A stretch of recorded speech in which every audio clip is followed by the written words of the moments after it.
السلام عليكم ورحمة الله وبركاته. نحمده ونصلي على رسوله الكريم. أما بعد، أعوذ بالله من الشيطان الرجيم. بسم الله الرحمن الرحيم. الحمد لله رب العالمين الرحمن الرحيم مالك يوم الدين. إياك نعبد وإياك نستعين. اهدنا الصراط المستقيم صراط الذين أنعمت عليهم غير المغضوب عليهم ولا الضالين. আমিন। সমস্ত প্রশংসা যিনি কুল কায়নাতের মালিক আল্লাহ সুবহানাহু ওয়া তাআলা, তার জন্য সমস্ত প্রশংসা আলহামদুলিল্লাহ বলছি। মানবতার মুক্তির দূত রহমাতাল লিল আলামিন, তার জন্য দরুদ পড়ছি সাল্লাল্লাহু আলাইহি ওয়াসাল্লাম। সূরা ফাতিহার থেকে যদি আমরা শিক্ষা নিতে পারি, সূরা ফাতিহার শিক্ষা যা চাইবেন তাই পাবেন। সূরা ফাতিহা থেকে আমরা যদি শিক্ষা নিতে পারি, তাহলে আমাদের জীবন বদলে যাবে। আমরা আল্লাহর কাছে যা চাইব তাই পাব। ভিডিওটি প্রথম থেকে শেষ পর্যন্ত কন্টিনিউ করবেন, ইনশাল্লাহ আপনি উপকৃত হবেন। আর আপনি যদি আমার চ্যানেল নতুন হয়ে থাকেন, তাহলে ভিডিওটিতে একটি লাইক দিয়ে কন্টিনিউ করতে থাকুন। আর আপনি যদি আমার চ্যানেল নতুন হয়ে থাকেন, তাহলে চ্যানেলটি সাবস্ক্রাইব করে পাশের বেল আইকনটি বাজিয়ে দেন। তাহলে আমরা আজকে সূরা ফাতিহার আলোচনা করব। সূরা ফাতিহা থেকে আমরা যদি শিক্ষা নিতে পারি, তাহলে আমাদের আল্লাহর কাছে আমরা যা চাইব তাই পাব। তাহলে শুরু করে যাক ভিডিওটি সংক্ষিপ্তভাবে, যতটুকু পারি সংক্ষিপ্তভাবে বলার জন্য চেষ্টা করব। ভিডিওটি একটু লং হবে, আপনার ধৈর্য সহকারে ভিডিওটি প্রথম থেকে শেষ পর্যন্ত দেখবেন ইনশাআল্লাহ। সর্বপ্রথমে আমরা যখন কোরআন তেলাওয়াত করি, সর্বপ্রথমে আউযু বিল্লাহি মিনাশ শাইতানির রাজিম, বিতাড়িত শয়তান থেকে আল্লাহর কাছে পানা চাই। আপনারাও এই আউযু বিল্লাহি, যখনই কোরআন শুনবেন, যখনই ওয়াজ শুনবেন, তখনই আপনারা এই দোয়াটি পড়ে নেবেন, আউযু বিল্লাহি মিনাশ শাইতানির রাজিম। বিতাড়িত শয়তান থেকে আমরা যদি আল্লাহর কাছে আশ্রয় না চাই, তাহলে আমরা শুনলেও আমরা বুঝতে পারবো না। তাহলে এই দোয়াটি পড়ার মাধ্যমে ইনশাআল্লাহ আল্লাহ তাআলা আমাদের সাহায্য করবে, শয়তান আমাদের কোনো ডিস্টার্ব করতে পারবে না। এই আয়াতের উপরে, শয়তানের উপরে, এই আউযু বিল্লাহি মিনাশ শাইতানির রাজিমের উপরে আলোচনা করলে গেলে অনেক সময় লাগবে, সেদিকে আমি যাচ্ছি না। আমি সূরা ফাতিহার উপরে আলোচনা করব সংক্ষিপ্তভাবে।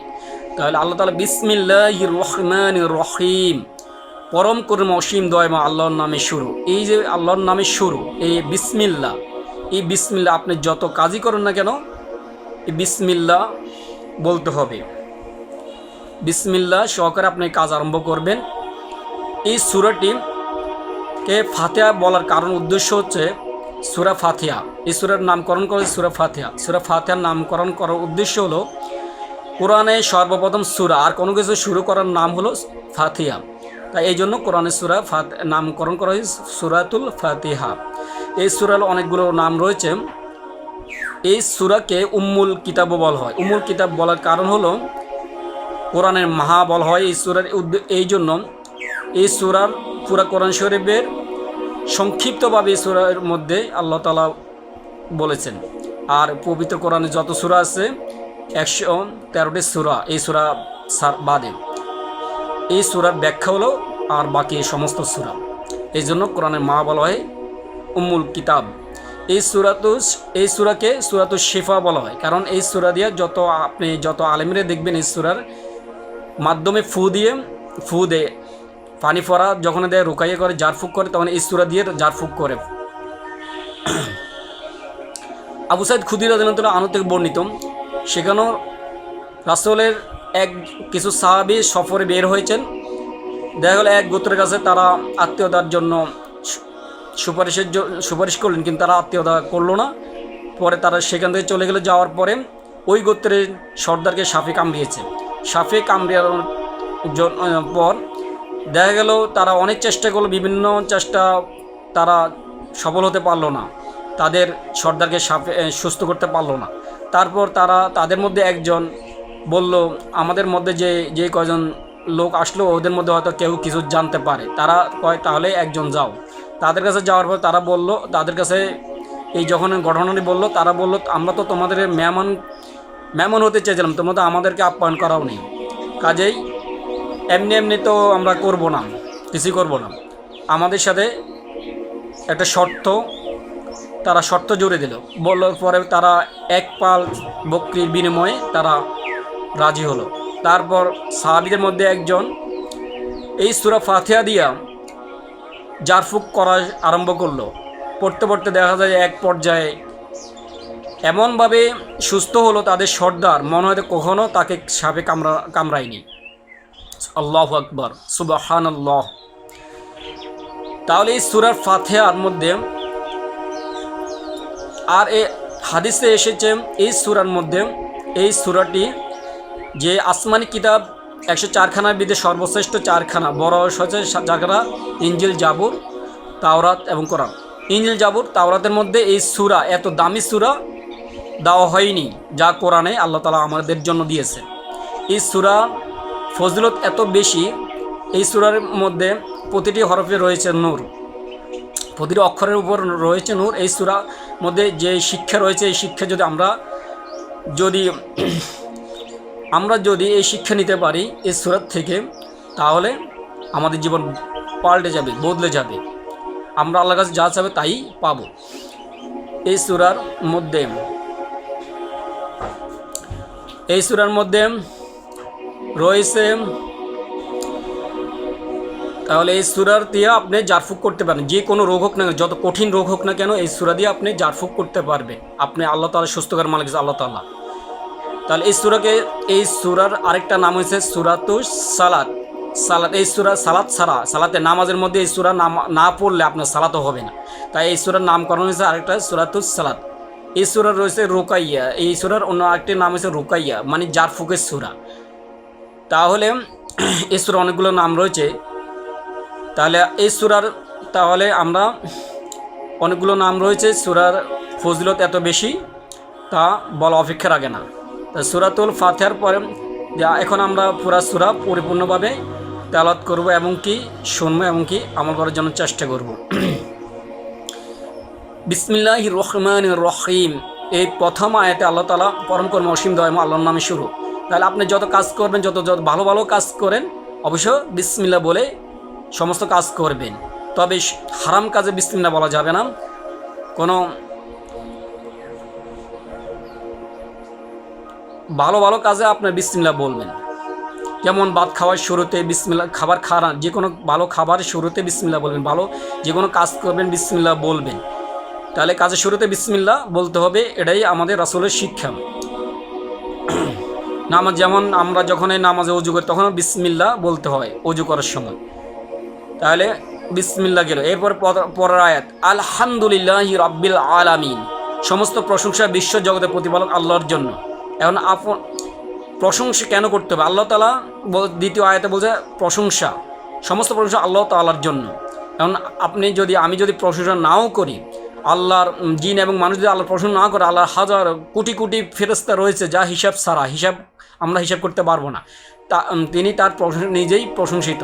এবং আসমান, আল্লাহ তাআলা পবিত্র কোরআনে সূরা সফের মধ্যে বলেছেন, আসমান জমি যা কিছু আছে সমস্ত কিছু আল্লাহর মহিমা এবং পবিত্রতা ঘোষণা করে। তাহলে আল্লাহর প্রশংসা করতে হবে। আল্লাহ তাআলার প্রশংসা যদি আমরা না করি, তার পরিণতি কী হবে? তাহলে আল্লাহ তাআলা পবিত্র কোরআনে বলে দিয়েছেন, আমরা যদি আল্লাহর প্রশংসা করি তাহলে আল্লাহ তাআলা আরও নিয়ামত বাড়িয়ে দিবেন। আর আমরা যদি আল্লাহর প্রশংসা না করি, তাহলে আল্লাহ তাআলা আমাদের কাছ থেকে নিয়ামত ছিনিয়ে নেবেন। তাহলে এই জন্যই খাবারের শুরু শেষে অথবা কাজের শেষে আল্লাহ শুকরিয়া আদায় করবেন। আলহামদুলিল্লাহ শব্দটি উচ্চারণ করবেন আল্লাহর প্রশংসার ক্ষেত্রে। আল্লাহর প্রশংসা করতে হবে।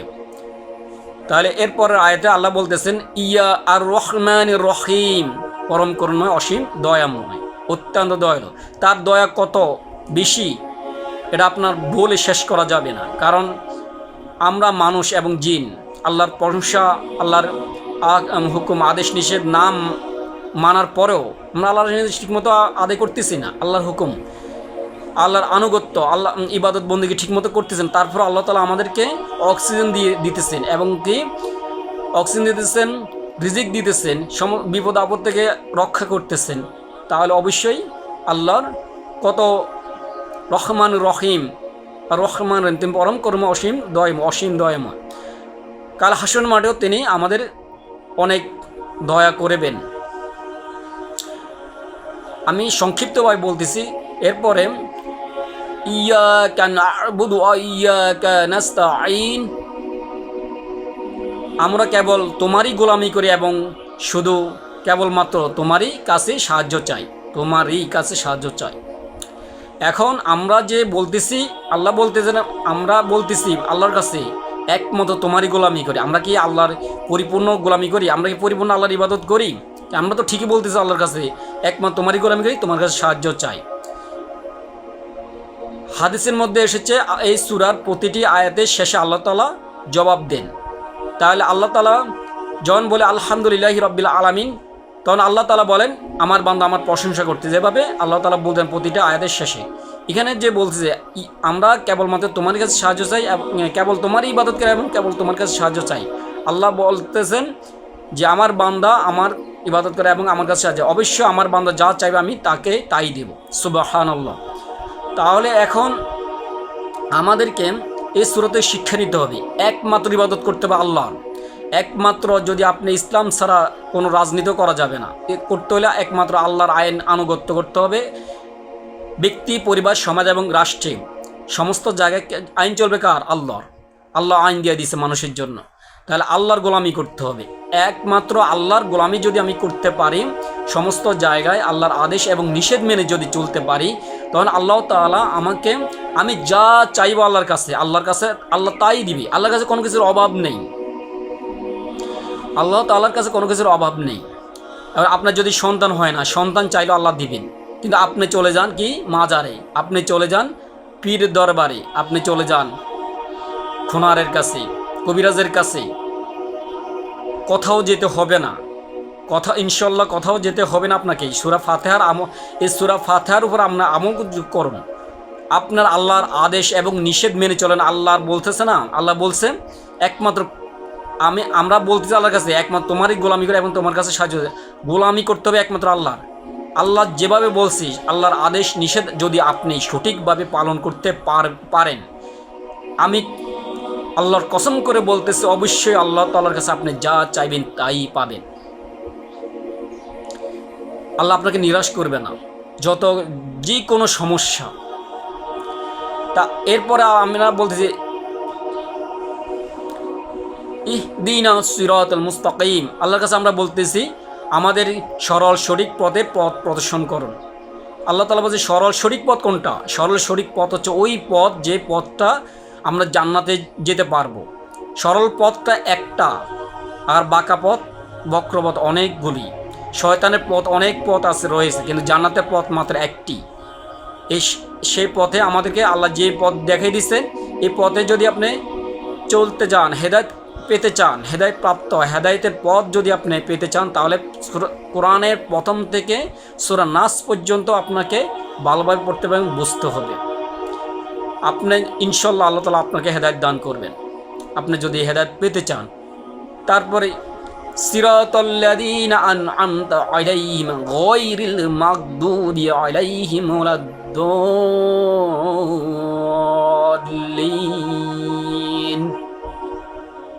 আমিন। ইহদিনাস সিরাতাল্লাযীনা, তাদের পথ যাদেরকে তুমি অনুগ্রহ করেছো, নিয়ামত দান করেছো, যাদেরকে আল্লাহ তাআলা নিয়ামত দান করেছে তাদের পথ নয়। যাদেরকে আল্লাহ তাআলা গজব দিয়ে ধ্বংস করে দিয়েছে তাদের পথ নয়, যারা পথভ্রষ্ট। আমিন। তাহলে এই সূরা থেকে আমরা জানতে পারলাম ইবাদত করতে হবে কার? একমাত্র আল্লাহর। কোনো মানুষের আইন চলবে না, কোনো মানুষের আইনকে সমর্থন করা যাবে না, কোনো মানুষের আইনকে কি করা যাবে না, প্রতিষ্ঠিত করা যাবে না।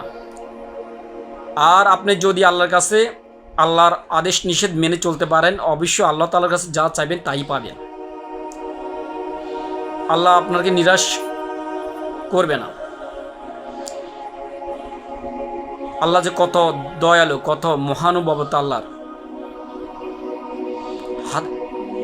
হাদিসের বাসে বলতে আল্লাহর 100টি রহমত আছে, মাত্র একটি রহমত আল্লাহ তাআলা পৃথিবী দিয়েছেন, আর 99টি আল্লাহ তাআলা দয়া রেখে দিয়ে নিজের কাছে। আল্লাহ বলেছে, আল্লাহ আমরা যা চাইবো আল্লাহর কাছে আল্লাহ তাই দিবে। আল্লাহ বলছে আল্লাহকে আমাদের জন্য যথেষ্ট, অবশ্যই যথেষ্ট। তাহলে আল্লাহর আদেশ নিতে কী করতে হবে? আমাদের মেনে চলতে হবে। আল্লাহর আদেশ নিষেধ মেনে চলে আমরা যদি আল্লাহর কাছে চাই, অবশ্যই আল্লাহ তাআলা আমাদেরকে সাহায্য করবেন। যেমন সূরা অন্যান্য আয়াতে, কোরআনে অন্য আয়াতে বলছে, ইয়া আইয়ুহাল্লাযীনা আমানুস্তাঈনু বিস-সাবরি ওয়াস-সালাহ, হে ঈমানদারগণ তোমরা সালাত এবং ধৈর্যের সাথে আমার কাছে সাহায্য চাও। তাহলে সাহায্য চাইতে হবে দুটির মাধ্যমে। সাহায্য চাওয়ার মাধ্যম হলো কয়টি? দুইটি।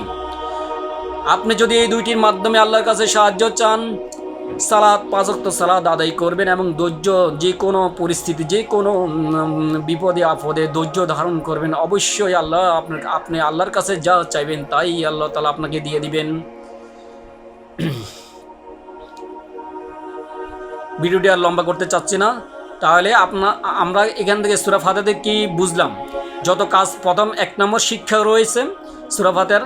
1 নম্বর শিক্ষা হচ্ছে যে কোনো কাজকর্ম বিসমিল্লাহ বলবো। খাবার শুরুতে যে কোনো খাবার খাবো বিসমিল্লাহ বলবো, কিন্তু খারাপ কাজে বিসমিল্লাহ ব্যবহার করা যাবে না। তারপর দ্বিতীয় হচ্ছে প্রশংসা করবো। খাওয়ার শেষ এবং কাজের শেষে আমরা কী করবো? আল্লাহর প্রশংসা করবো। যে অবস্থায় থাকি না কেন আল্লাহর প্রশংসা করতে হবে। আল্লাহর প্রশংসা না করলে আমরা কি, আল্লাহ তাআলা আমাদেরকে নিয়ামত আরও ছিনিয়ে নিয়ে যাবেন। আর যদি প্রশংসা করি তাহলে কি করবেন? আল্লাহ তাআলা আমাদের বলছেন পবিত্র কোরআনে, নিয়ামত বৃদ্ধি করে দিবে। আর 3 নম্বর শিক্ষা হচ্ছে মালিক ইয়াউমিদ্দিনের কথা হয়তো আমি বলতে ভুলে গেছি। মালিক ইয়াউমিদ্দিন, তিনি বিচার দিবসের মালিক, তিনি বিচার দিবসের অধিপতি। তিনি আমাদের সমস্ত জিন এবং মানুষের বিচার করবেন। তাহলে 3 নম্বর শিক্ষা, বিচার করবেন। এখন থেকে আপনি শিক্ষা নেন এই বিচারে আল্লাহকে ভয় করার জন্য। আল্লাহ অবশ্যই বিচার করবেন আমাদের, তাই আল্লাহকে ভয় করুন। আল্লাহর যেভাবে বলছে সেভাবে চলার জন্য চেষ্টা করুন। আল্লাহর কাছে যা চাইবেন অবশ্যই আল্লাহ তাআলা তাই দিবে। 3 নম্বর শিক্ষা গেল। 4 নম্বর শিক্ষা রয়েছে আল্লাহর কাছে। আল্লাহ বলছে এই সূরা ফাতিহা আল্লাহর জন্য অর্ধেক, বান্দার জন্য অর্ধেক। তাইলে আল্লাহ তাআলা বান্দা যেভাবে আল্লাহ ইঙ্গিত করছেন যে ইয়াকা না'বুদু ওয়া ইয়াকা নাস্তাঈন, একমাত্র তোমারই গোলামি করি বলতেছি, কিন্তু আল্লাহ তাআলা বলতেছে একমাত্র আমারই গোলামি করতে হবে আর একমাত্র আমার কাছেই সাহায্য চাইবে, এই ইঙ্গিতটা বহন করে। আর অনেক মানুষ আছে যে মক্কা মদিনায় যারা হজ করেছে তারা বুঝতে পারবে, বা ওমরা করেছে, এই সূরা ফাতিহার এই মাঝখানে এসে তার এত কান্নাকাটি করে তারা, কারণ এই সূরা ফাতিহার মধ্যে এইখানে এসে আপনি যখন বলবে ইয়াকা না'বুদু ওয়া ইয়াকা নাস্তাঈন, আমরা কেবল তোমারই গোলামি করি এবং কেবলমাত্র তোমার কাছেই সাহায্য চাই, এই কথাটা যখন বলবেন নিজের কাছে, নিজেকে অপরাধী মনে হবে, তখন চোখের পানি চলে আসবে। দেখবেন আপনি যখন বুঝতে পারবেন আমি তো আল্লাহর হুকুম মানতেছি না, পরিপূর্ণ আমরা আল্লাহর হুকুম মোতাবেক চলতেছি না, তাহলে আমি নিজের কাছে অপরাধী মনে হয়, অপরাধী। তাই আসুন আমরা আল্লাহর পরিপূর্ণ আদেশ এবং নিষেধ মেনে চলি। আল্লাহ তাআলার কাছে যা চাইব আল্লাহ তাআলা অবশ্যই তাই আমাদেরকে দিবেন। যে কোনো সমস্যা, যে কোনো চাওয়া আল্লাহ কবুল করবেন। আল্লাহর কাছে কোনো কিছুর অভাব নাই। এই বলে আমার বক্তব্য এখানেই শেষ করছি। আল্লাহ হাফিজ।